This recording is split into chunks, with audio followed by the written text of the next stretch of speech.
பைபிளின் கடைசி புத்தகமான வெளிப்படுத்தின விசேஷம், புக் ஆஃப் ரெவலேஷன், சுமார் 2000 ஆண்டுகளுக்கு முன்பு பத்மோ தீவில் அப்போஸ்தலனாகிய யோவானுக்கு கொடுக்கப்பட்ட ஒரு தரிசனம் இது. இதில் பல மர்மமான குறியீடுகள் உள்ளன. அதில் மிகவும் அச்சமூட்டும், அதே சமயம் தீர்க்க தரிசன முக்கியத்துவம் வாய்ந்த ஒரு பகுதிதான் 7 கோப கலசங்கள். 7 முத்திரைகள் உடைக்கப்பட்டு 7 எக்காளங்கள் முழங்கிய பிறகு இறுதியாக பூமியின் மேல் ஊற்றப்படும் தேவனுடைய நியாய தீர்ப்பே இந்த 7 கலசங்கள். இவை ஏன் ஊற்றப்படுகின்றன? இதனால் பூமிக்கு ஏற்பட போகும் மாற்றங்கள் என்ன? இதை பற்றி இந்த வீடியோவில் விரிவாக பார்ப்போம்.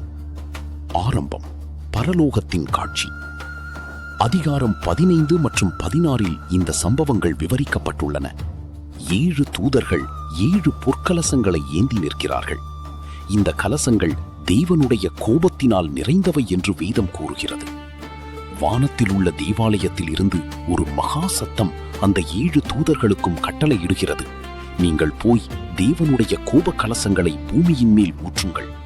இது ஏதோ தற்செயலாக நடக்கும் இயற்கை சீற்றமல்ல. இது அநீதிக்கு எதிரான ஒரு